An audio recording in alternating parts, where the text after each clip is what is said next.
Do you suffer from overthinking or anxiety? If so, you should definitely watch this video. In this video, I will tell you the best way to deal with these problems.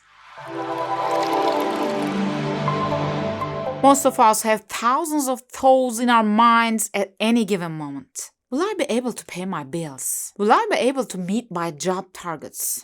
Will he call me? I wish I hadn't told him that. I shouldn't have done this. Our brain is always either in the past, regrets, aspirations, angers of the past, or worries of the future.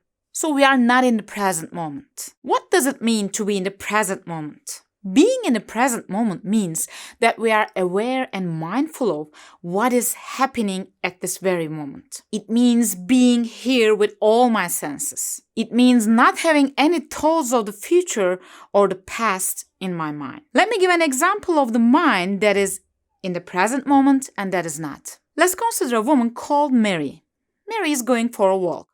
As she walks, she feels the sun on her skin, observes the colors and the scents of the flowers around her, and she hears the chirping of birds. All the while, she feels the earth under her feet, and she feels the slight sway of her arms. So we can say right now that Mary is in the present moment. And suddenly someone is starting a saw and pruning the branches of a tree. Mary hears this and thinks of her saw broken in home. It had recently broken down, and her husband had promised to fix it for weeks, but still hadn't fixed it. Mary suddenly begins to get angry. Her muscles tense, her heart rhythm increases, and she frowns. She thinks about her husband and says, "He always does this. He never finishes a job on time. Also, he doesn't take care of himself these days. He is indifferent to me these days. I wonder if he doesn't love me anymore." Is Mary in the present moment right now? Not exactly. Mary is not in the present moment. She probably doesn't see where she is stepping. So, how does she walk? She walks in autopilot mode. What does autopilot mode mean? After a while, you become automatic in the actions you do constantly. That is, you can do it without conscious attention. This is your brain's strategy to save time. It's like typing without looking at the keyboard or not thinking every time you change gear while driving. Our lives are full of routine and habit, and in many ways, that is good. A routine or habit helps us accomplish a lot without thinking too much about it. These become automatic replies as you go from one activity to another. If you had to think about all of the things you do in one day over and over again, as if it were the first time you were doing them, you'll be wasting a lot of time and energy. In other words, being in autopilot mode helps us to save energy and save time and allows us to deal with another task at the same time. Although this may seem like a good thing at the first glance, it has a side effect, which is a decrease in awareness. I mean, you drive the way you go every day, even with your eyes closed, but maybe the most beautiful flower has bloomed on the side of that road. You can't see it because you are doing or thinking something else at the same time. I mean, because you are in autopilot mode. Most of us spend hours on autopilot mode in an ordinary day. We look, but we do not see. We hear, but we do not listen. Our minds are always full. While doing one thing, we always think about something else. However, unsteady attention is like unstable camera. It cannot shoot clearly. And the thoughts that are constantly running in the background of your mind strain the system. Just like the programs running in the background on the computer slow down the system. Staying in autopilot mode for long periods has some consequences. Like we lose focus. We cannot pay attention on something for a long time. We may experience clumsiness and forgetfulness. For example, going to a room and forgetting why you went there, or reading the same page over and over again and understanding. Also, it is difficult to be happy with fluctuating mind. So all these problems may cause depression and anxiety in the future. So what's the solution to this? I don't just define the problem. In my videos, I also suggest solutions. Don't worry. If you are overthinking or anxiety problems, mindfulness technique will help you. What is mindfulness technique?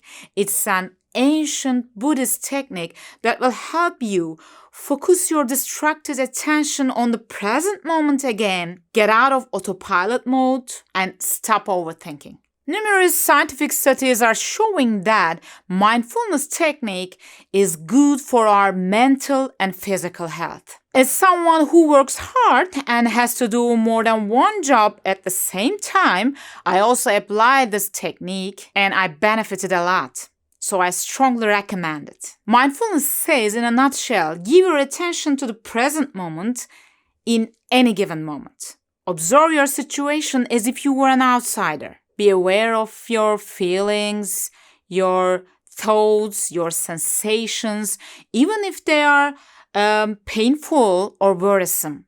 Observe and accept them without judgment. The first step to exiting autopilot mode and return to the present moment is to slow down.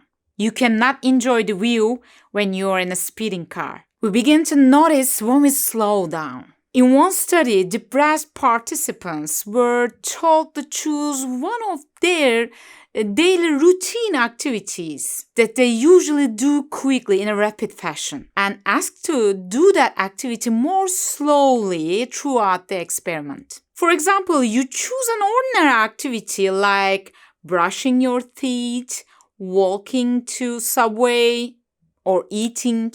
And you try to do it more slowly, not hastily, but with awareness and savoring. And then they were asked to write down answers to the questions such as, how did it feel?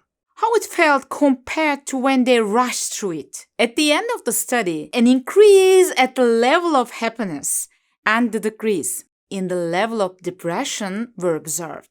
Do you know why? Because what they are doing in the experiment was slowing down and staying in the present moment. When you pay your full attention to any activity you do here and now, you are in the present moment and not dealing with sorrows or regrets of the past or worries of the future. And this feels good and raises awareness. You can try this too. First, choose an activity you do every day quickly. Then do it more slowly, with awareness. While doing so, I want you to think of yourself as a curious researcher from another planet and who is doing this activity for the first time. For example, focusing only the food while eating, paying attention to its taste, smell, and texture. Or when you brush your teeth, feel the sensations of the brush on your teeth when you brush. Or hear the sound of the running water. Or try to feel the heat of the running water. Sometimes they ask, well, if I'm feeling sad or anxious at the present time, wouldn't paying attention to it make me worse? Not actually. Suppressing or avoiding that emotion may hurt you more in the long run. You may notice that you are sad or anxious at the present time. It's okay. Don't judge yourself for these feelings. Just notice it, name it, and accept it. Don't judge yourself for the feelings or the thoughts you noticed. Don't worry about the reasons or the results of your emotions or your thoughts. Don't say to yourself, why do I feel like this? Why do I think like this? I should not feel like this. I should not think like this. How stupid I am. Don't judge yourself or question the situation with such words. Just name the feeling you noticed. You can say, okay, I feel worried right now. In order to do this, you need to know that feelings are temporary. They come and go like the guests to your home. You as a host, just watch them and accept them. They come and go like clouds in the sky. You are not just your feelings. You are something more. They are temporary, but you are not. They come and go, but you are still here. So don't get drowned in this flood of feelings. Just notice them and accept them. Do not forget that emotions and thoughts are not directives. They are just data. You are the one who will decide what to do, not your thoughts or your feelings. You are the boss. You are the host of this house, not your feelings or thoughts. They are just temporary guests. You don't have to do what they told to you. Just watch them, accept them, and wait for them to pass by just like the clouds. Mindfulness is something that is better understood when it's experienced, not talk about it, just like riding a bike or swimming.